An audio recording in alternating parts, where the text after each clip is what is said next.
कहानी की शुरुआत होती है टार्स लमोर नाम के प्रिजन कॉलोनी से, जहां अलग अलग प्लैनेट्स के क्रिएचर को कैद करके रखा जाता था।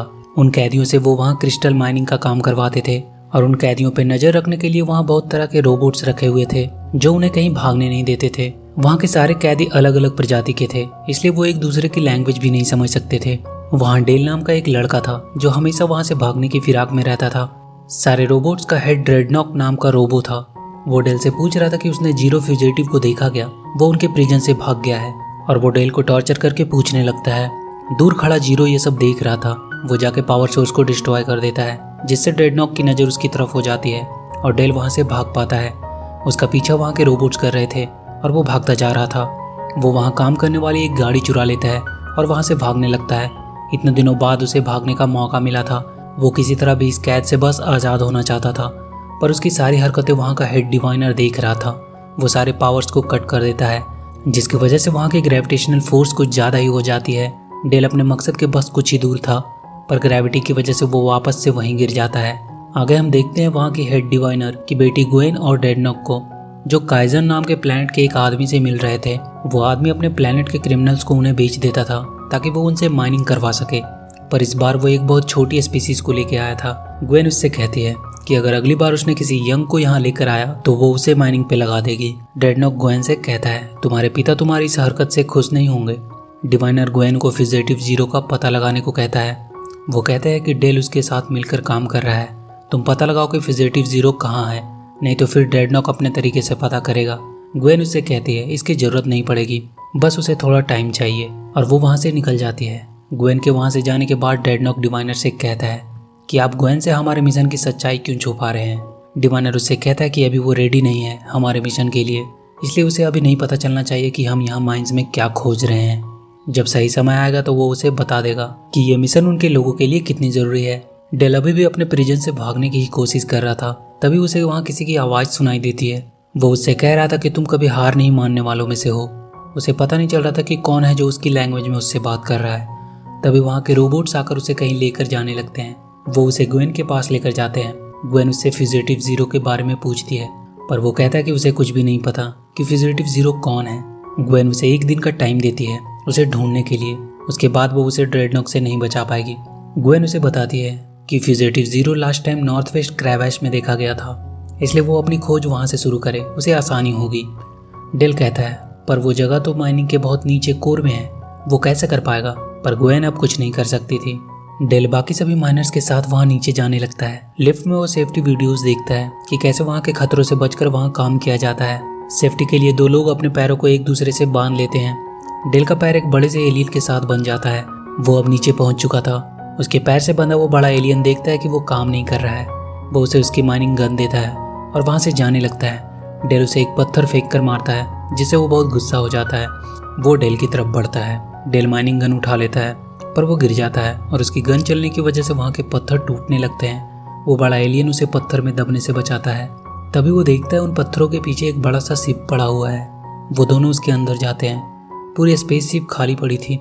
वो एलियन वहाँ के एक बटन को दबा देता है, जिससे वहाँ की लाइटें चलने लगती है। डेल उससे कहता है कि तुमने ये क्या दबाया। वो कहता है नहीं, उसने कुछ नहीं दबाया। पर एक मिनट, वो दोनों अब एक दूसरे की लैंग्वेज को समझ रहे थे। उस स्पेसशिप के ट्रांसलेटर की वजह से शायद ऐसा हो रहा था। वो दोनों अपना नाम एक दूसरे को बताते हैं। उस एलियन का नाम रॉक टैग था।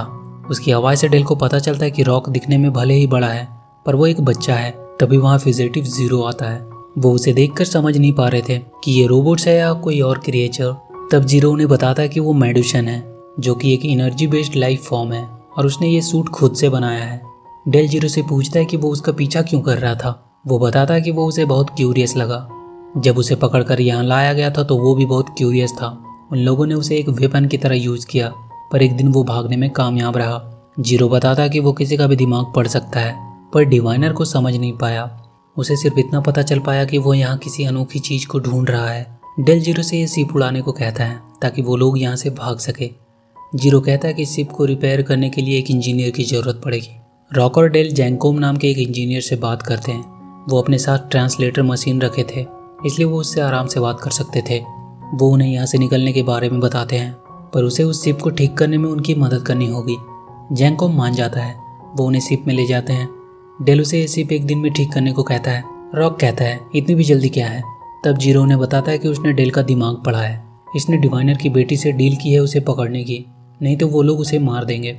आगे हम देखते हैं डेडनॉक को, जो ग्वेन से कहता है कि डेल अपनी जगह से गायब है, उसे ढूंढना होगा। इधर जैंकोम शिप की रिपेयरिंग में लगा हुआ था। तभी रॉक एक क्रिएचर को लेकर वहां आता है और उन्हें कहता है कि उसने इसका नाम मर्फ रखा है और ये हमारे साथ ही रहेगा। जीरो सेंस करता है कि वहाँ के रोबोट्स उनकी तरफ आ रहे हैं। डेल और रॉक जल्दी से वहाँ से बाहर आ जाते हैं। डेल रॉक को वो जगह सील करने को कहता है और वो जाकर ग्वेन से बात करता है। ग्वेन उससे पूछती है कि वो उनसे क्या छुपा रहा है। डेल कहता है कुछ भी तो नहीं। डेडनॉक को समझ में आ जाता है कि डेल झूठ बोल रहा है। वो उसे पकड़कर आउटर रिम में भेज देता है। ये ऐसी जगह थी जहाँ से लौट के शायद ही कोई आ पाता है। डेल को वहाँ काम पे लगा दिया जाता है। तभी वहाँ का अलार्म बजने लगता है और धमाके शुरू हो जाते हैं, पर डेल वहाँ से किसी तरह भागने में कामयाब रहता है। एक्चुअली में ये सारा प्लान डेडनॉक का ही था, क्योंकि वो चाहता था कि डेल वहाँ से भागे और फिर वो उसका पीछा करके फ्यूजिटिव जीरो तक पहुँच सके। डेल लौटकर शिप में आ जाता है। उसे उस शिप की शील्ड को ठीक करने के लिए शिप के ऊपर भेज दिया जाता है। तभी वो देखता है ग्वेन वहाँ आई है और उसके साथ डेडनॉक की पूरी फौज भी थी। असल में डिवाइनर इसी शिप की खोज कर रहा था इतने सालों से। सारे लोग पकड़े जाते हैं। ग्वेन पूरी शिप को सर्च करने जाती है। डेल अपने फेशियल एक्सप्रेशन से जीरो को टेलीपैथिक मैसेज देता है कि डिवाइनर की डॉटर को कब्जे में लो, और इसी के साथ जैंकोम और रॉक उन सबसे लड़ने लगते हैं। वो सब शिप की तरफ भागते हैं। अंदर वो ग्वेन से लड़ते हैं और आखिर में रॉक उसे कंट्रोल कर लेता है। वहाँ के पत्थरों के टूटने से शिप खाई में गिरने लगती है। वो शिप को स्टार्ट करने की कोशिश कर रहे थे। डेल अभी भी शिप के ऊपर ही था। वो शील्ड को फिक्स करने लगता है, पर तभी डेडनॉक उस पर हमला कर देता है। डेल किसी तरह उसके हमले से बचता है, पर डेडनॉक उसे पकड़ लेता है। वो फिर से अपने एक्सप्रेशन से जीरो को शिप टर्न करने का एक सिग्नल देता है। जीरो शिप को टर्न कर देता है, जिससे डेडनॉक के हाथ से डेल छूट जाता है और फाइनली वो शील्ड को ऑन कर देता है। शील्ड ठीक होते ही शिप के चारों ओर एक मजबूत शील्ड बन जाती है। डेडनॉक का कोई भी वार उस पर असर नहीं करता है। डेल शिप के अब अंदर आ जाता है। उनका शिप वहाँ से निकलने ही वाला था कि डेडनॉक ने वहाँ की पाइप को उड़ा दिया और शिप उसे टकराकर क्रैश होने वाली थी। उन्हें कोई आइडिया नहीं था कि अब वो क्या करें। तभी वो मर्फ आकर वहाँ एक बटन दबा देता है और उस शिप के लेजर्स एक्टिवेट हो जाते हैं, जो सामने वाली किसी भी चीज़ को तबाह कर सकते थे। वो सब अब उस प्लेनेट से बाहर आ चुके थे। डेल ग्वेन को स्टार्स दिखाता है, जिसे देखने का सपना उसने कई सालों से देखा था। अब उन सबके पास एक प्रॉब्लम थी कि वो यहाँ से आगे कहाँ जाएं।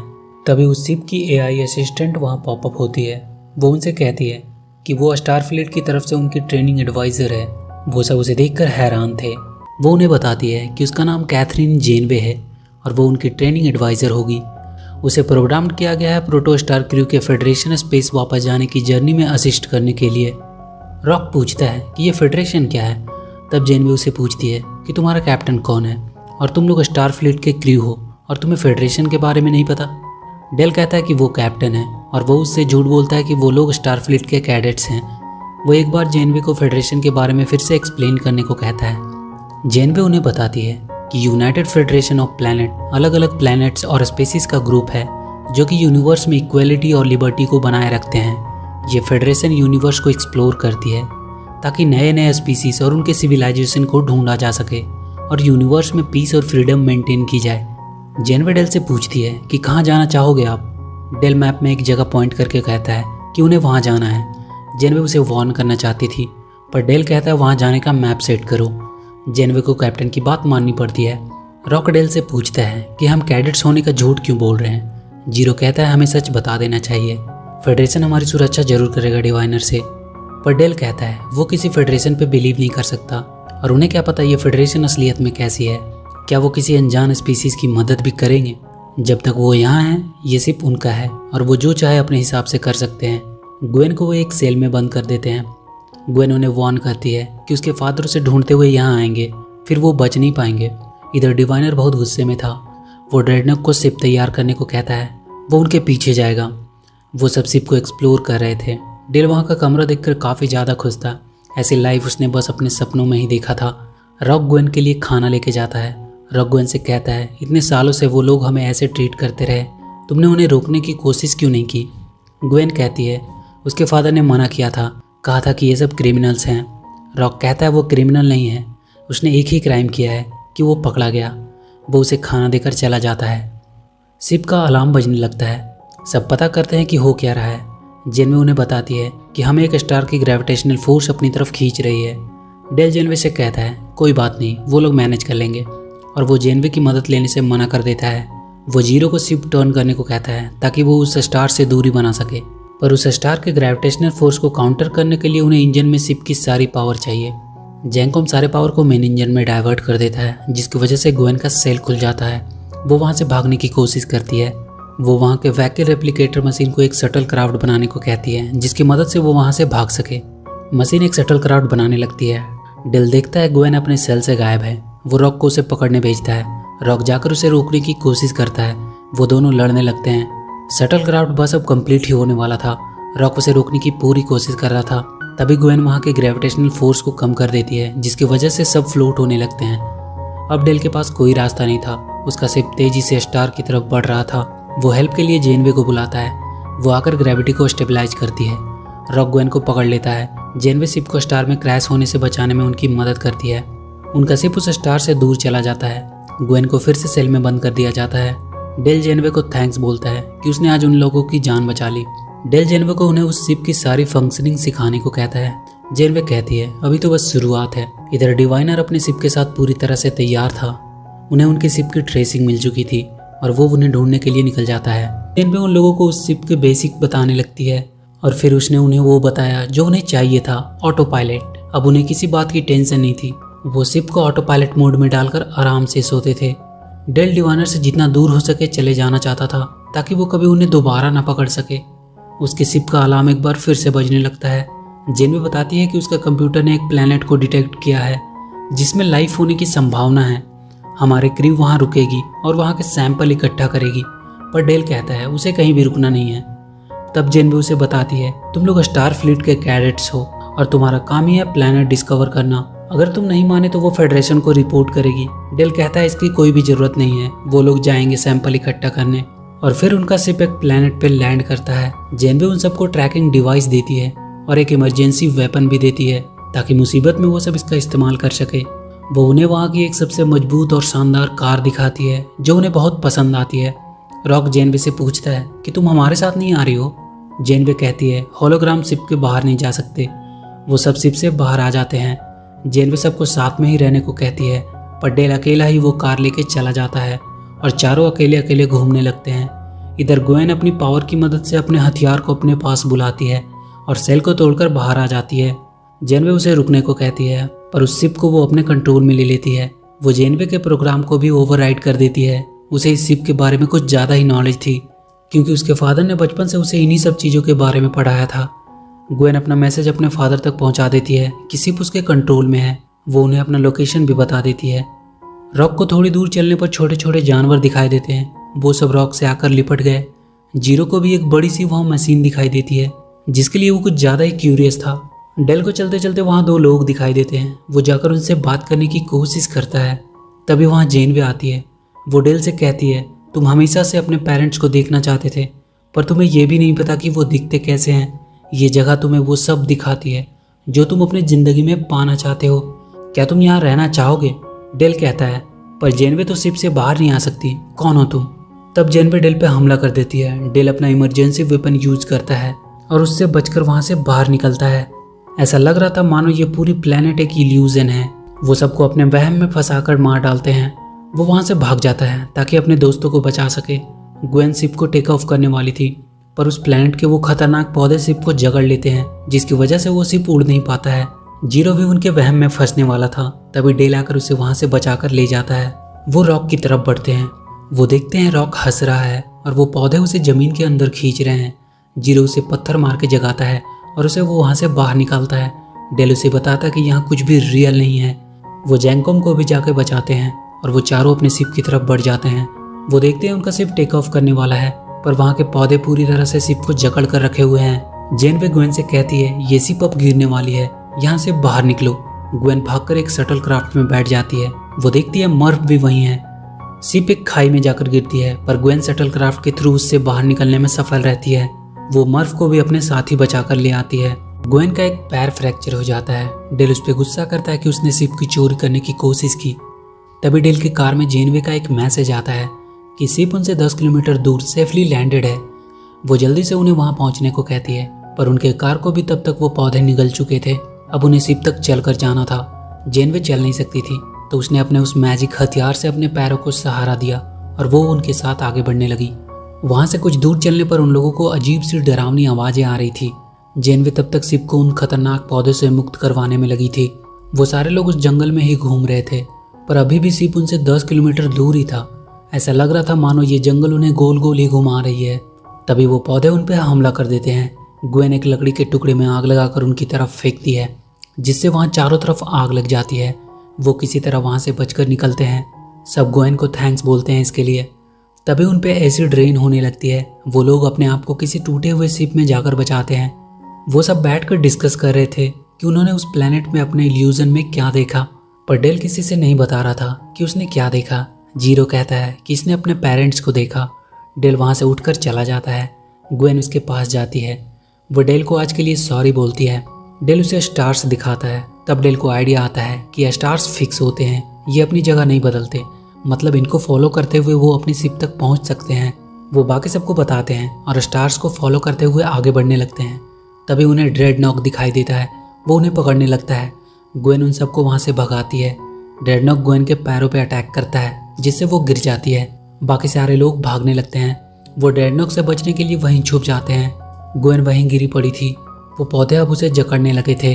तभी उसे डिवाइनर दिखाई देता है, जो उस शिप की तरफ बढ़ रहा था।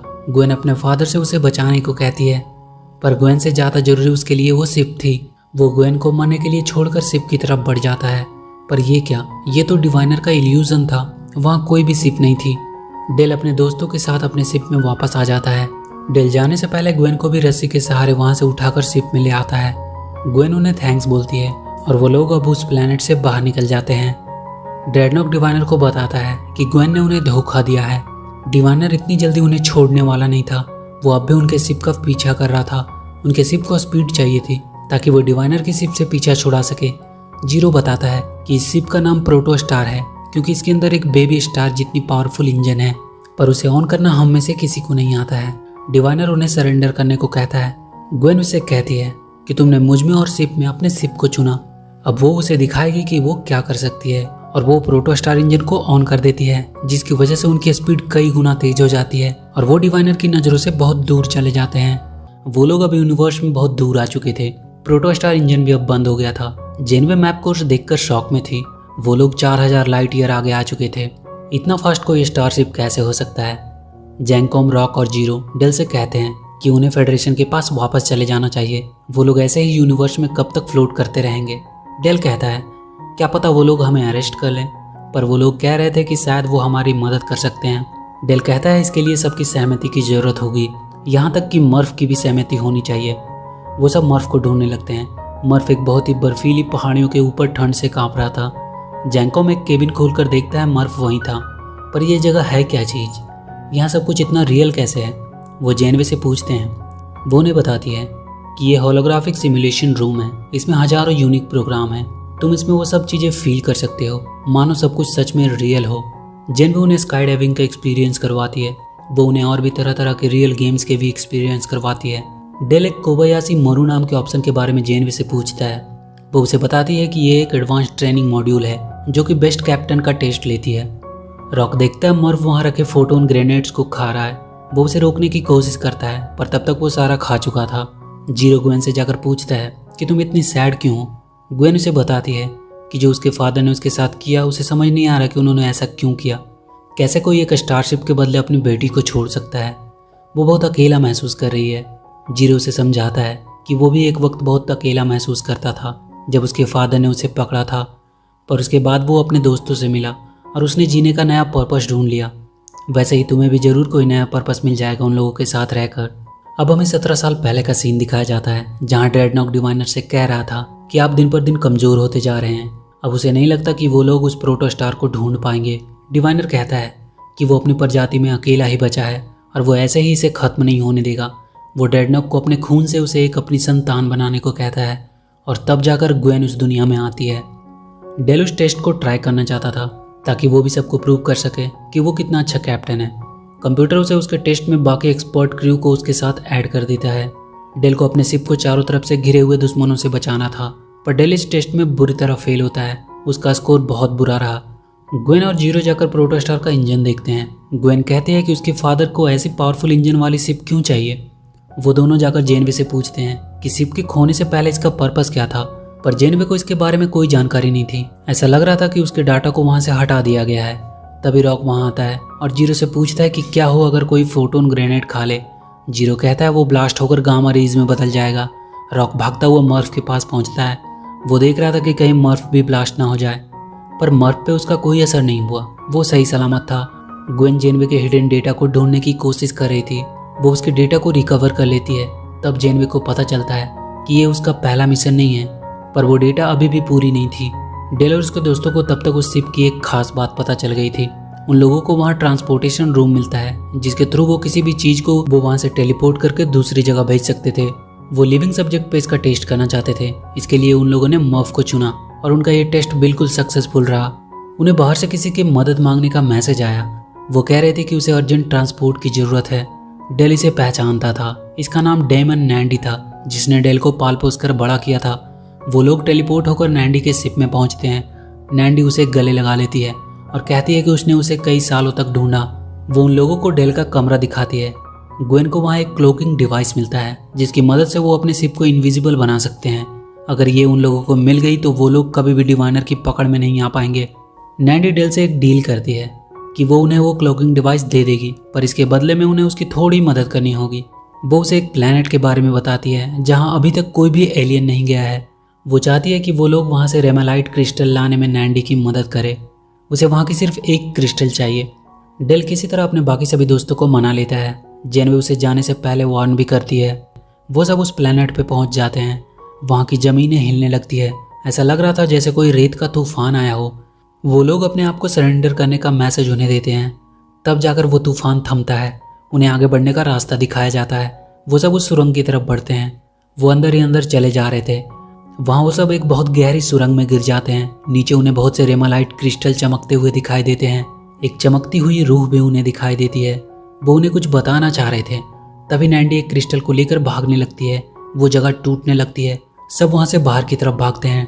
डेल नैंडी को रोकने की कोशिश करता है कि वो ऐसा नहीं कर सकती। तभी डेल को पता चलता है कि नैंडी ने ही उसे डिवाइनर के पास बेचा था और नैंडी अपने शिप पे बैठकर वहाँ से चली जाती है।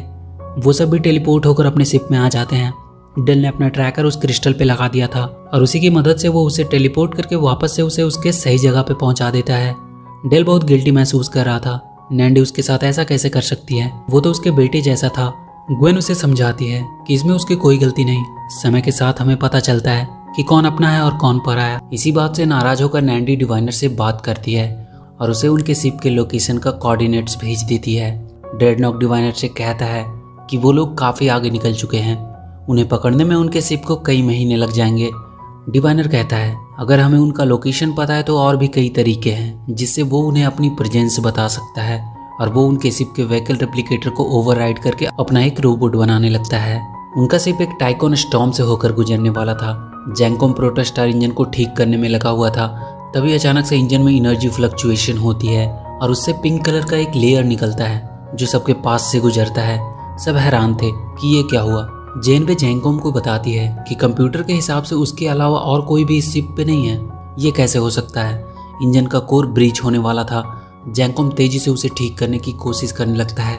तभी एक ब्लास्ट होता है और जेनवे कहीं और पहुंच जाती है। वो बाकी सभी को ढूंढने लगती है। उसे रॉक दिखाई देता है।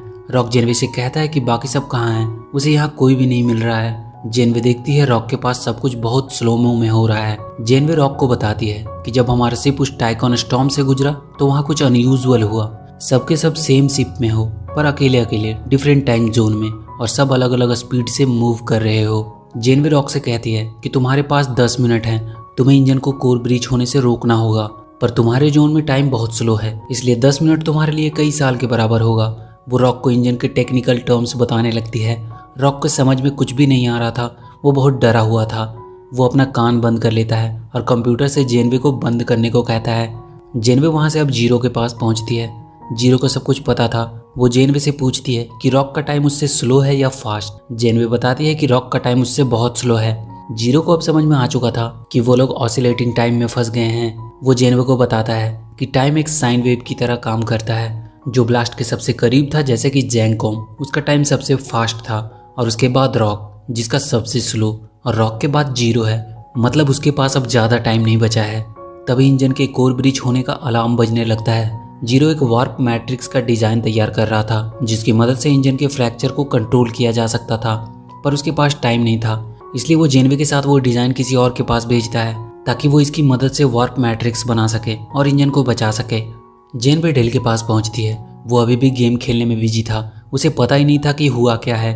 जेनवे उसे सब कुछ बताती है और कहती है कि सब गायब हो चुके हैं, उसे जल्दी से किसी तरह भी ये वार्प मैट्रिक्स बनानी होगी।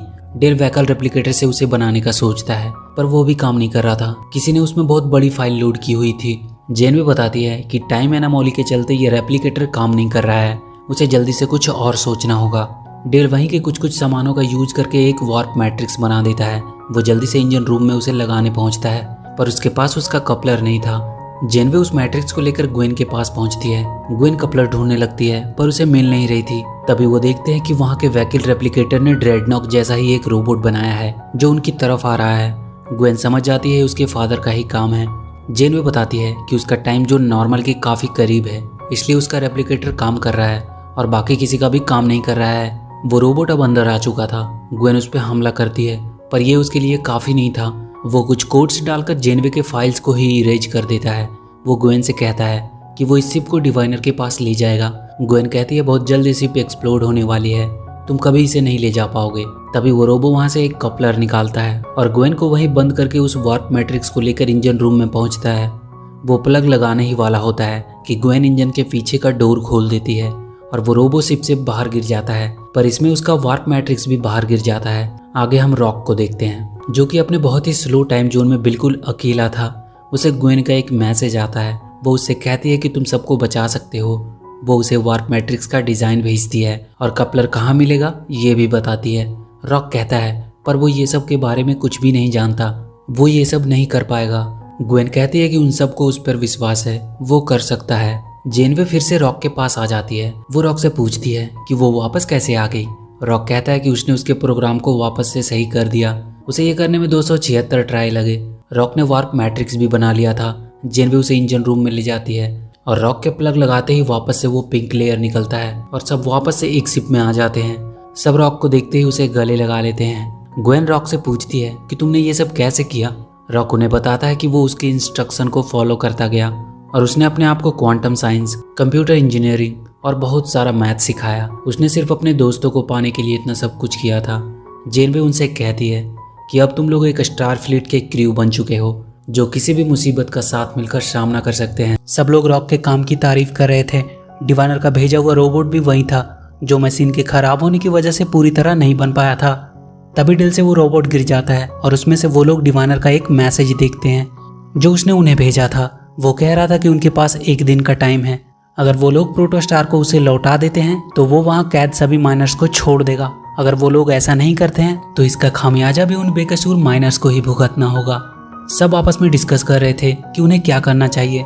जीरो उन्हें बताता है कि उनके पास दो रास्ते हैं, या तो वो फेडरेशन के पास वापस जा सकते हैं या फिर टार्स लमोरा जाकर डिवाइनर से उन माइनर्स को छुड़ाएं। और आखिर में सब मिलकर डिसाइड करते हैं कि वो लोग उन माइनर्स को छुड़ाने जाएंगे क्योंकि उनका दर्द उनसे बेहतर कौन जान सकता है। वो सब तैयारी करने लगते हैं ताकि वो डिवाइनर से बचाकर उन सभी माइनर्स को सही सलामत ला सके। और अब वो सब पूरी तरह से तैयार थे उस डिवाइनर का सामना करने के लिए। वो अपना शिप टार्स लमोरा की तरफ मोड़ देते हैं और वो लोग बहुत जल्द टार्स लमोरा पहुंच जाते हैं। डिवाइनर उनके शिप को अपने शिप के पास लैंड करवाता है। डिवाइनर अपने वादे के मुताबिक सारे कैदियों को रिलीज कर देता है। वो वहाँ के सारे रोबोट्स को भी डिसेबल कर देता है, पर डिवाइनर उनसे कहता है कि वो ग्वेन को अपने साथ ले जाएगा और उसके बदले में वो उन लोगों को अपनी शिप दे देगा। सब ग्वेन को मना करते हैं, पर वो कहती है कि तुम लोग बिना शिप के यहाँ फंस कर रह जाओगे, इसलिए वो डिवाइनर के साथ जाने को मान जाती है।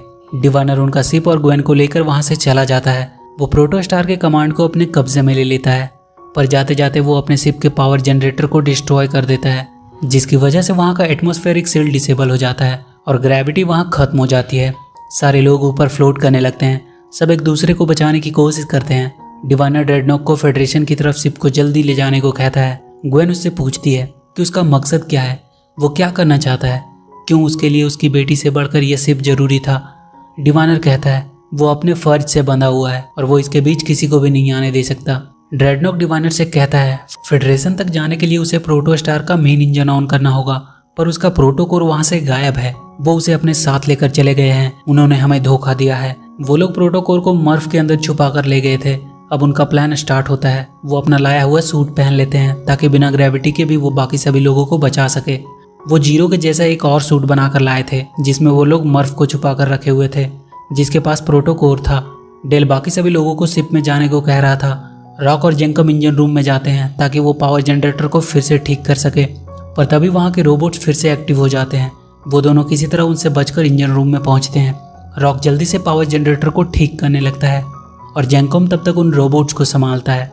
रॉक के जनरेटर ठीक करते ही एटमॉस्फेरिक शील्ड फिर से सही हो जाती है और वहाँ वापस से ग्रेविटी नॉर्मल हो जाती है।